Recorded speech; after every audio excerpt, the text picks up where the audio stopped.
오늘 우리에게 주신 하나님의 말씀은 누가복음 9장 49절부터 50절인데요.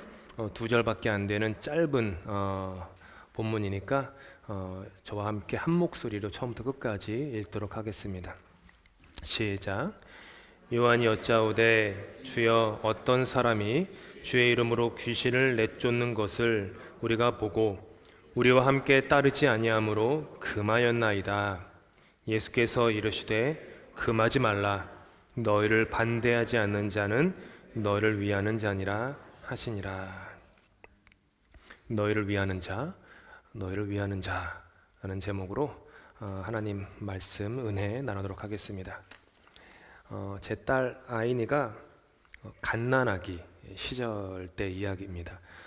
이제 유모차를 타고 다닐 때인데 그때 제가 미국 보스턴에서 북동쪽으로 1시간 떨어진 고든 코넬 신학교에서 공부를 할 때였습니다. 이제 계속 공부를 하다가 주말에는 이제 가족과 함께 이제 보스턴 다운타운에 가서 이제 걸었던 적이 있는데 유모차를 끌고 이제 셋이서 이렇게 걷다가 우연히 그곳에 있는 교회를 들어간 적이 있습니다. 이 화면에 보시는 교회인데 교회 이름이 올드 노스 성공회 교회. 그러니까 올드 노스 성공회 교회.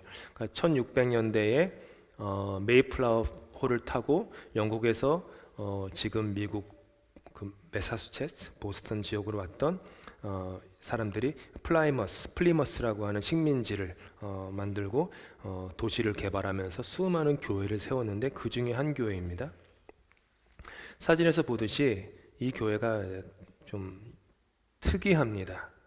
교회 좌석이 잘 보이시는지 모르지만 박스형으로 되어 있습니다. 지금도 보스턴 방문하시면 웬만해서는 교회 문이 열려 있을 거예요. 박스형으로 되어 있고 이제 오른쪽 아래에 잘 보이실지 모르지만은 누군가의 이름들이 각 박스 안에 이렇게 부착되어 있습니다. 이게 뭐냐 하면 이 교회가 1700년 그쯤에 지역의 유지들에게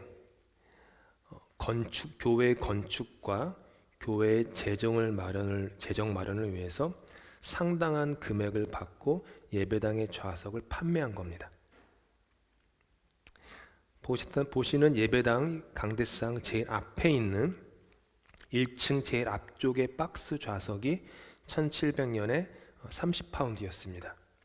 30파운드가 지금 얼마냐면 캐나다 달러로 8,000불입니다. 여기 허선한 지사님이랑 김삼만 전원이 8,000불짜리 자리에 앉으신 거예요. 예배당 2층에 뒤쪽에 갤러리가 있는데 저 뒤에 이제 양호여 지사님이랑 저기 루미 엄마 이렇게 있는데 저기는 20파운드, 그러니까 5,000불이었습니다. 화면에 보실지 모르지만은 왼쪽 그림 오른편 위에 보면은 좌석이 몇 개 있어요. 거기는 무료 좌석입니다. 근데 여기에 앉을 수는 있는데 여기에 앉은 사람이 교회에서 공동의회를 할 때 투표권이 없습니다.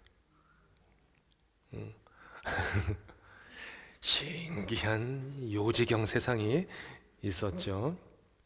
8,000불, 5,000불, 저 공짜 좌석 하지만은 투표권은 없는 피선거권도 없죠. 거기는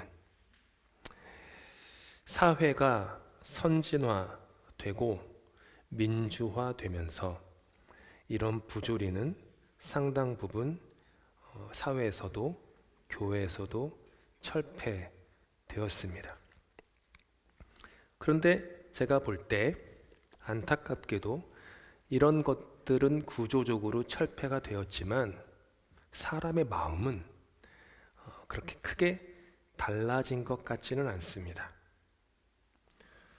누가 더 신앙생활을 오래 하였는지로 신자의 무게를 달 때가 있습니다. 누가 특정 교회를 오래 다녔는지로 무게를 달 때도 있습니다.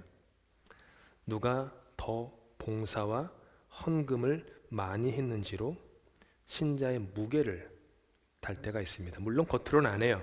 속으로는 다 무게를 답니다. 아주 오래전에 우연히 받은 명함이 있었는데 그 명함에 그 분의 이름 왼쪽에는 안수 집사라고 박혀 있었습니다. 깜짝 놀랐어요. 명함에 안수 집사 누구까지 박으시는 분은. 한국에는 부목사가 있지만 부목사 중에도 수석 부목사가 있습니다. 한국에는 장로님들이 계시지만 장로님들 중에 수석 장로가 계십니다. 교회라고 하는 조직의 틀 안에서 소위 기능적인 목적이요, 기능적인 펑션을 위한 목적으로 그 표현들이 쓰인다면 이해할 수 있습니다. 하지만 아무리 기능적으로 쓰인다고 하더라도 사람 마음이라는 것이 꼭 그렇게 작동하지는 않습니다. 똑같은 부목사지만 어떤 분이 수석 부목사면 아무리 기능적으로 그 사람의 잡 디스크립션이 다르다고 하더라도 성도가 그분을 볼 때 계층이 있을 수밖에 없습니다. 그렇죠? 장로님들도 수석 장로 딱 그러면 그런 거겠죠. 제가 노회의를 하거나 또 총회에서 캐나다 장로교 총회에서 일하면서 교회의 문제를 다룰 때가 있습니다. 언제나 그런 건 아니지만 상당히 많은 교회 문제는 배타적인 영향력을 소유하고자 하는 목사나 평신도로 말미암아 어려움을 겪는 공동체입니다. 영향력이 있는데 이 영향력이 서로 간에 편만하게 공유되는 게 아니라 배타적인 영향력, 그 싸움을 해요. 그 싸움을 이렇게 자존심 싸움으로 들어가는 거죠. 한인교회는 이게 조금 더 많은 것 같고 서양교회는 조금 덜하지만 그래도 있습니다. 꽤 많습니다. 사람이 마음이란 것이 이렇게 유혹에 걸려 넘어지기 쉬운 게 사람 마음입니다. 기득권 의식이 속에서 올라오기도 합니다. 사랑과 은혜보다는 율법과 규율이 중시가 될 때도 있죠. 신앙의 여정을 중시하기보다는 제도가 강조가 될 때도 있기 마련입니다. 오늘 우리에게 주어진 말씀을 깊이 한번 묵상해 봅시다. 한 사람이 있습니다. 그 사람은 남자인지 여자인지 모르지만 아마도 당시 사회상으로 볼 때는 남자였을 것입니다. 정체가 밝혀지지 않습니다. 이름이 안 나옵니다. 근데 이 무명의 사람이 예수의 이름으로 귀신을 내어 쫓습니다. 이 사람이 무명의 사람이었다라고 하는 것은 이 사람이 속한 공동체에서 이 사람이 별로 영향력이 보잘것없었다라는 거예요. 사회적으로 이렇게 영향력 있는 사람이면 이름이 나오죠. 뭐 회당장 야이로의 딸, 뭐 이런 식으로 야이로라는 이름이 나오지 않습니까? 이렇게 이름이 나는데 이 사람은 이름도 없어요. 그러니까 영향력이 없었다라는 거예요. 근데 어찌 된 일인지 이 사람이 예수의 이름으로 귀신을 쫓으니까 귀신이 나가요. 병을 고쳤다라는 얘기예요. 제자 중에 한 명이었던 사도 요한 이걸 봤어요. 화가 났습니다. 짜증이 막 올라옵니다. 소위 말하는 뚜껑이 열렸어요. 이유는 뭐죠? 그가 제자들 중에 일원이 아니기 때문입니다. 12명의 제자들에게 속해 있지 않은 사람이 예수의 이름으로 권능을 행하는 것을 보니 화가 난 겁니다. 그래서 그 사람이 하는 선한 행위를 사도 요한이 금지시킵니다. 그리고 예수님께 옵니다. 아마도 칭찬받기 원해서 왔겠죠. 주님, 저기 이름도 모르는 어디서 죄송한 얘기지만 굴러먹다가 사람인지 모르지만 왔는데 감히 예수님의 이름을 사칭해가지고 귀신을 쫓더라니까요. 제가 그걸 보고서 다른 베드로랑 야고보랑 가만히 있었는데 제가 그냥 열받아가지고 나서가지고 저 사람을 핀잔을 주고 면박을 줘가지고 못하게 막았습니다. 저 잘했죠? 라고 온 거예요.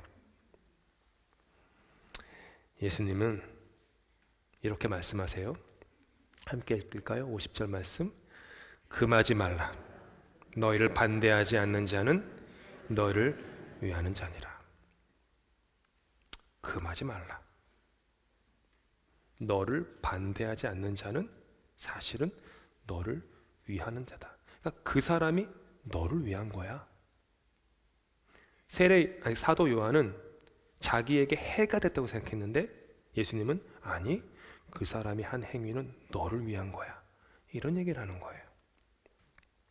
지난 시간 동안 묵상하였듯이 제자들은요, 그냥 엉망진창입니다. 저는 제자들의 엉망진창의 모습을 볼 때마다 너무 위로가 돼요. 너무 위로가 돼요. 예수님께서 산에 올라가 기도하실 때 제자들 중에 12명의 제자들 중에 조직의 관점으로 놓고 보면 소위 수석사도, 수석 제자들이라고 불리는 베드로, 야고보, 요한 3명만 예수님과 함께 올라갔는데 이들은 기도는 하지 않고 잠에 골아떨어집니다. 그래서 이들이 잠잘 때 예수님께서 영광 중에 모세와 엘리야와 함께 대화를 나누시는데 그 대화의 내용이 중요한데 내용이 뭐였냐 하면은 십자가의 죽음이었습니다.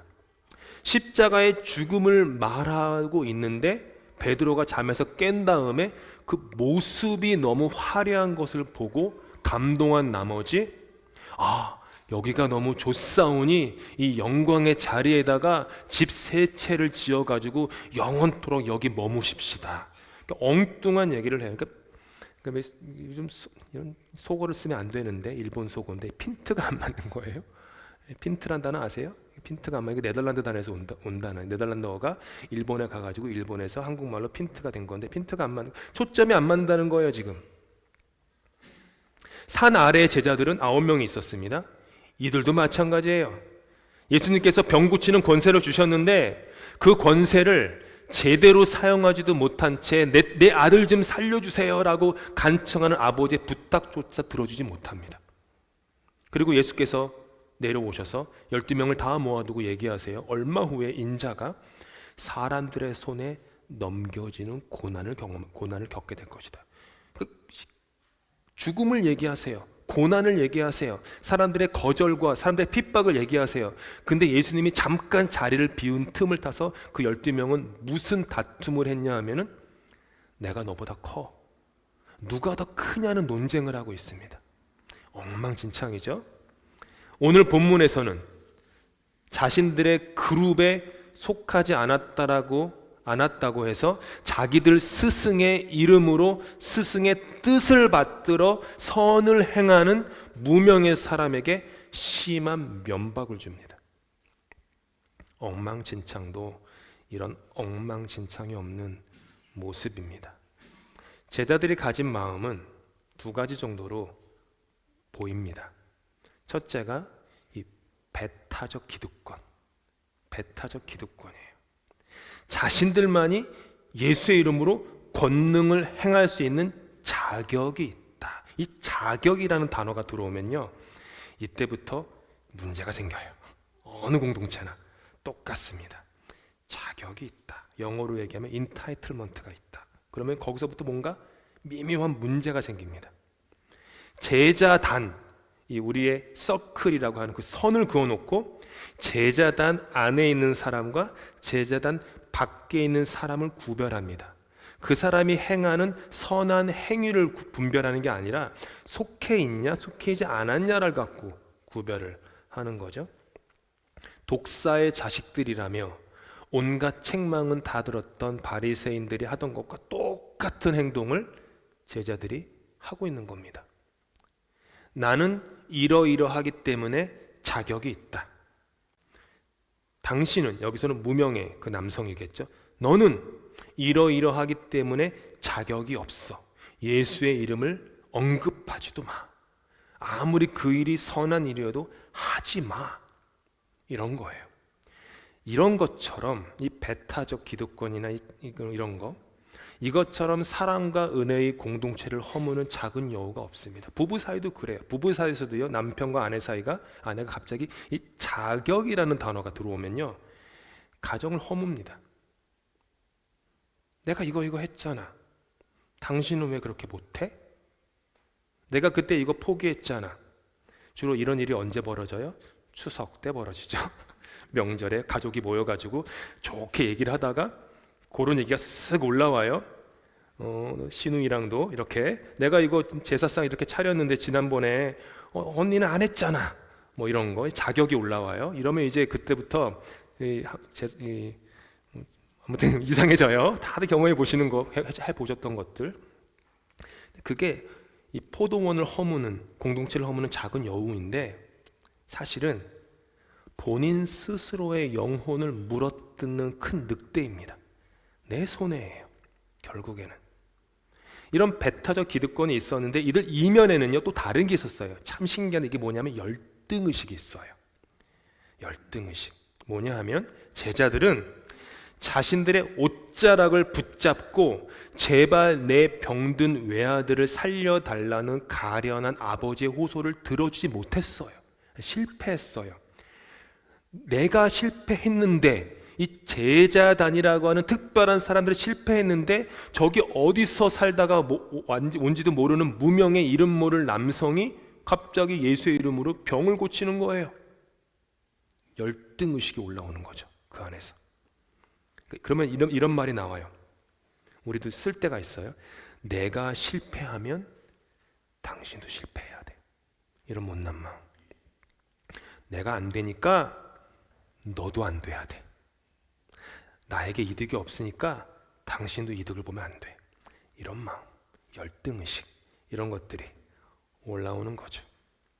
바로 이렇게 못나도록 속 좁은 마음을 가졌던 사람들이 누구냐 하면 바리새인들과 서기관들이었습니다. 예수님께서 그들을 심한 말로 마태복음에 보면은 책망하세요. 함께 읽을까요? 화 있을진저 외식하는 서기관들과 바리새인들이여, 너희는 천국 문을 사람들 앞에서 닫고 너희도 들어가지 않고 들어가려 하는 자도 들어가지 못하게 하는도다. 이런 일이 얼마나 많습니까? 내가 천국에 들어가지 못하니 오케이, 내가 천국에 들어가지 못하는 거 좋아. 그러면 너도 들어가면 안 돼 라고 방해하는 걸림돌이자 회방꾼이자 천국 문을 막는 문지기가 돼가지고 있는 거예요. 나도 늦었으니까 너도 늦어야 돼. 내가 가난하게 됐으니까 당신도 가난해져야 돼. 내가 몸이 아프니까 당신도 아파야 돼. 내가 어딜 못 가니까 너도 못 가야 돼. 내가 손해를 봤으니 당신도 손해를 봐야 돼. 제자들은 이와 같은 이 배타적인 기득권과 열등의식으로 그냥 똘똘 뭉쳐 있었던 겁니다. 근데 이게 제자들만입니까? 여러분은 어떻습니까? 저와 여러분은 마음의 상태가 과연 어떻습니까? 가정에서, 구역에서, 선교회에서, 교회 안에서, 그리고 직장에서, 사회 속에서 어떤 마음입니까? 운전을 하실 때는 어떤 마음으로 운전하십니까? 내가 못 가니까 당신은 못 가야 돼 하면서 사람 길을 막거나 뭐 그런 건 없습니까? 그런 마음들이 실생활에 얼마나 많이 일어납니까? 민수기에 보면 하나님께서 광야에 있는 이스라엘에게 70명의 장로들을 세워주십니다. 70명의 장로를 세워요. 그리고 그들은 장막에 모여서 예배를 드립니다. 당시에 장막이라고 하면 지금의 교회입니다. 그러니까 70명의 장로들이, 하나님의 부르심을 받은 장로들이 교회 예배당 아래 모여서 예배를 드리고 있을 때 갑자기 그들에게 성령이 임합니다. 그리고 70명이 각자가 예언을 하기 시작해요. 놀라운 일이 벌어진 거예요. 그런데 이게 문제가 아니었어요. 예배의 자리, 그 예배당에서 예배를 드리지 않았던 두 사람이 있었습니다. 이름이 엘닷, 그 다음에 메닷. 엘닷과 메닷이라는 두 남성이 있었는데 이 사람들은 장막 안에 들어오지 않고 장막 밖에 있었는데 웬일인지 모르는데 이 두 사람에게도 성령이 임합니다. 그리고 두 사람도 예언을 하기 시작해요. 이것을 모세의 시종이었던 여호수아가 봅니다. 그리고 이게 속된 말로 화딱지가 나요. 오늘 본문에서 봤던 사도 요한처럼 똑같은 이 마음이, 프러스트레이션이 올라온 거예요. 그래가지고 모세에게 와가지고 뭐라고 얘기하냐면은 저 사람들 좀 말려주십시오. 그런 일, 성령으로 예언하는 그 일을 하지 못하게 좀 막으십시오. 이 얘기를 듣고 모세가 여호수아에게 이렇게 대답합니다. 함께 읽을까요? 네가 나를 두고 시기하느냐? 여호와께서 그의 영을 그의 모든 백성에게 주사 다 선지자가 되게 하시기를 원하노라. 모든 백성에게 주면 좋겠다. 모든 사람이 선지자가 되면 좋겠다. 70명만이 아니라 700명, 7,000명, 7만 명이 전부 다 성령을 받고 선지자가 되면 좋겠다. 이 얘기를 하는 거예요. 바울이 감옥에 갇혀 있었습니다. 감옥에서 감옥 바깥의 소식을 듣습니다.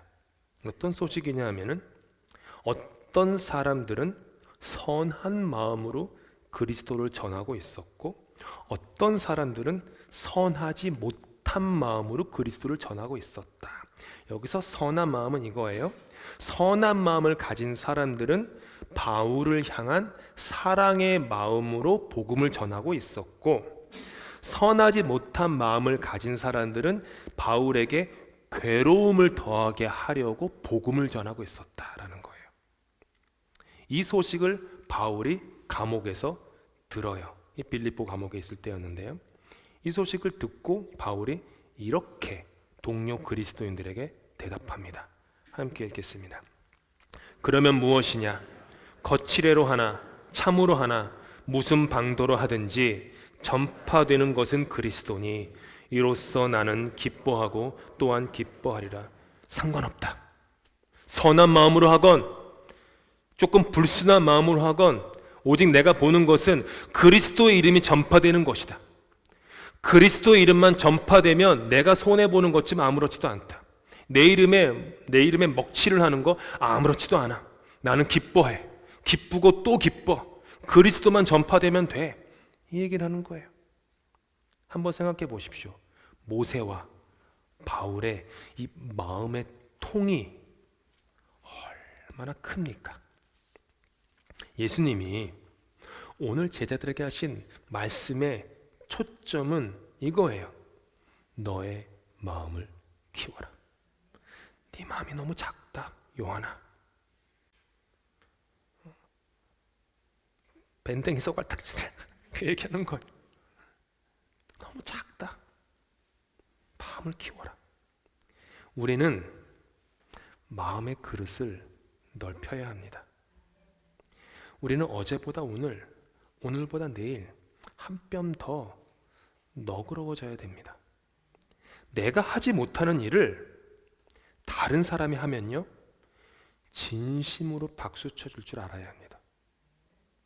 내가 가지 못한 길을 걸어가는 사람을 보면 진심으로 기뻐해야 합니다. 모세의 말처럼 하나님의 영광이 드러나면 그걸로 족한 것입니다. 바울의 말처럼 예수 그리스도의 복음이 증진되면 그걸로 족한 것입니다. 그게 넓은 마음이에요. 너그러운 마음이에요. 이것이 구원받은 사람들의 실제적인 마음의 모습입니다. 여러 번 말씀드리지만 구원은 내가 죽은 다음에 천국 가는 것만이 구원은 아닙니다. 그러면은 이 땅에 사는 동안에 구원은 아무 필요가 없고 내가 죽은 후에 내가 모를 미지의 세계로 가는 거에 대한 보험 정도로서 구원을 받는 것밖에 되지 않아요. 구원은 이 땅에 사는 매일매일의 삶 속에 주어지는 하나님의 역사입니다. 그 구원이 뭐냐 하면 여러 번 제가 수요예배 때라든지 토요예배 때 강조를 드리지만 구원은 좁은 곳에 갇힌 나를 넓은 세계로 옮기는 하나님의 은혜, 그거를 구원이라고 성경은 얘기해요. 좁은 내가 좁은 곳에 가둬져서 마음이 작았던 나를 마음이 넓은 사람, 너그럽지 못했던 나를 너그러운 사람으로 만들어준 하나님의 은혜, 그게 구원입니다. 진정으로 구원을 경험하는 자는요, 그래서 마음이 넓습니다. 진정으로 구원을 선물로 받은 사람은 마음이 너그럽습니다. 내가 마음이 너그럽냐, 내가 마음이 넓으냐, 그걸 돌아보면 이 구원이 나의 삶 속에, 일상의 삶 속에 구체적이고 실제적으로 일하고 있구나 혹은 그러지 않냐를 볼 수 있습니다. 구원을 사는 자는 마음의 문을 활짝 열고 나와 다른 사람을 받아들일 수 있습니다. 마음이 작으면 나랑 동류의 사람들만 받아들일 수 있죠. 내 그릇이 넓어지면 다른 사람 품을 수 있습니다. 지난주에는 우리 교회의 이름으로 우리 연방정부에 재정을 신청했습니다. New Horizon Seniors Program, NHSP라고 하는 그 정부 재정 펀딩입니다. 제가 몇 년 동안 눈여겨보다가 있었는데 계속 그 신청이 열리지가 않았었어요. 휴가를 다녀온 후에 이제 사역을 하다가 우연히 뭐 그거 어떻게 되고 있나 하고 이제 인터넷 들어가 봤더니 열린 거예요. 하필이면 제 휴가 때 몰랐어요. 마감일이 지난 목요일이었습니다. 어떡하지? 부랴부랴 지난 주일에 여기 김사명 장로님과 영어 앱의 그 BOM 리더 중에 한 명 리더인데 그분이 이제 파이낸스와 펀딩을 담당하는 리더라서 줄리아나와 함께 미팅을 했어요. 그래서 제가 그동안 생각해온 그 런던 시니어 합창단을 재정을 통해서 한번 만들어 보자 이렇게 하면서 이제 아이디어를 막 셋이서 지난 주일에 막 나눴어요. 셋이서 이제 방향을 잡고 지난 며칠 동안 우리 영어 앱의 줄리아나가 아주 오랜 시간을 들여가지고 신청서에 들어갈 내용을 작성했습니다. 이 정부에 재정 신청하려면요 이게 말도 안 되게 시간이 오래 걸려요. 하나하나 단어 하나하나 꼼꼼히 봐야 되고 뭐 거기서 쓰는 거는 한 15시간 정도는 적어도 써야지 신청서 완성한다 했는데 저랑 제 아내도 이제 우리 인턴들 매년 재정 신청하지 않습니까? 15시간이 뭐예요? 거기 앞자리가 많이 바뀔 정도로 준비를 해야지 신청서 그 몇 장 준비할 수 있습니다. 그리고 오랜 시간 준비했어요. 우리 장로님은 웨스턴 음대 학장님에게 연락을 해가지고 추천서를 받고 줄리아나는 여러 회사들에 연락해가지고 신청서에 첨부될 견적서를 그냥 부랴부랴 받고 만약 허가가 되면 공연을 하게 될 네 군데 런던 지역의 네 군데 양로원에 연락을 해가지고 우리가 이렇게 허락을 되면 거기 가서 공연을 하고 싶은데 받아줄 거냐 해서 거기서 이제 허락을 또 받고 그래서 만약 정부로부터 승인이 되면 내년 3월부터 1년 동안 시니어 합창단이 결성되어서 유쾌한 연습을 하고 정부에서 받는 재정으로 스낵을 나누고 보면대도 사고 악보도 사고 교제하고 런던 지역의 양로원을 찾아가서 음악으로 위로하고 교회에서도 성탄 즈음에 공연도 할 수 있겠죠. 그런데 이처럼 많은 수고가 영어 앱의 성도인 줄리아나에게는 직접적 혜택이 되지 않습니다. 이 돈을 몇만 불 되는 돈을 받는다고 하여서 1센트도 받지 않아요. 저도 그렇지만 장로님이나 이렇게 사역하시는 분들이 수고하지만 하시는 수고에 비해서는 너무 미안한 그런 것밖에 드릴 수 없겠죠. 그럼에도 불구하고 이 일을 내일처럼 마음과 뜻과 정성을 다해 하는 것은 내가 아닌 남을 위한 선하고 좋은 마음 때문입니다. 교회 공동체를 향한 마음, 더 나아가 런던 사회를 향한 넓은 마음 때문입니다. 너그러운 마음 때문입니다. 오늘 예수님께서 너희를 위하는 자니라, 너희를 위하는 자니라, 그 구체적인 실천이죠. 이와 같은 구원의 넓은 마음이 어디에 나옵니까? 저와 여러분의 언어 생활에 고스란히 또한 드러납니다. 선한 일을 하는 무명의 그 사람에게 요한은 말로 심한 면박을 주었습니다. 요한의 말은 선을 넘는 말이었고 선을 넘는 말은 언제나 상대에게 상처가 됩니다. 그리스도인은 꼭 기억하셔야 되지만 저를 포함해서 날마다 선을 넘지 않는 선한 언어의 생활을 연습해야 합니다. 선을 넘지 않되 선한 언어를 할 줄 아는 그런 연습. 부부 사이에도 자녀 사이에도 부모가 자녀에게 선을 넘는 말을 하면 안 됩니다. 그래도 선 넘는 말 할 때가 있죠. 선 넘는 말이 뭐죠? 비교하는 말, 이런 말들. 그런 거, 그 자존심을 좀 이렇게 건드리는 말들. 부부 사이에서도 선을 넘는 말을 할 때가 있어요. 그러면 상처가 돼요. 지켜야 될 선이 있는데. 이게 언제 제일 많이 벌어집니까? 아까도 얘기했지만 민족의 명절 추석에 온 가족들이 모인 그 자리에서 벌어집니다. 온 가족이 모였는데 유쾌해야 될 그 자리가 유쾌하지 않습니다. 갑자기 어르신이 오시더니 나 때는 이러면서 말을 시작하세요. 너 지금 나이가 몇인데 사귀는 사람은 있고 그래가지고 결혼하겠니? 선을 넘는 줄타기를 해요. 추석 때. 다 너 생각해서 하는 말인데 이렇게 하면서 말이 들어오고요. 또 자주 사용하는 말. 이 말은 안 하려고 했는데 그럼 하지 마세요. 제발. 너 생각해서 하는 말인데 전부 다 상처되는 말입니다. 이 말은 안 하려고 했는데 말하면 상처되는 말입니다. 그 말은 하지 말아야 되는 말이에요. 근데 우리는 해요. 왠지 아세요?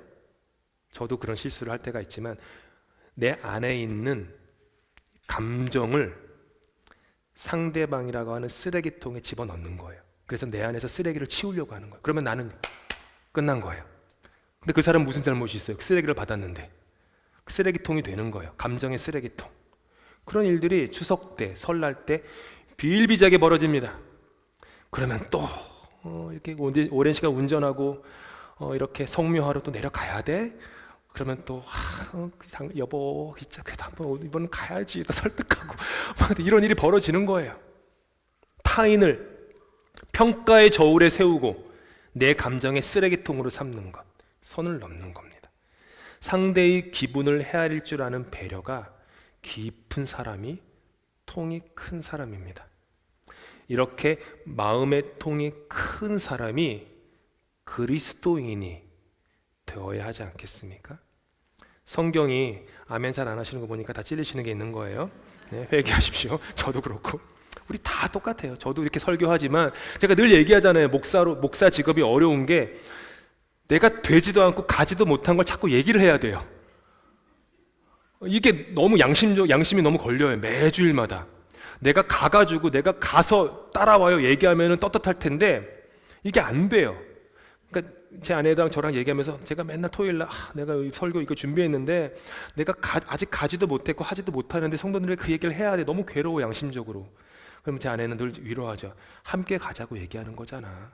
함께 하자고 얘기하는 거잖아. 그래 그 마음으로 하자. 똑같아요. 성경이 오늘 우리에게 말씀하세요. 함께 읽을까요? 시작. 여러분에게 우리의 마음을 넓게 열었습니다. 여러분도 마음을 활짝 넓히십시오.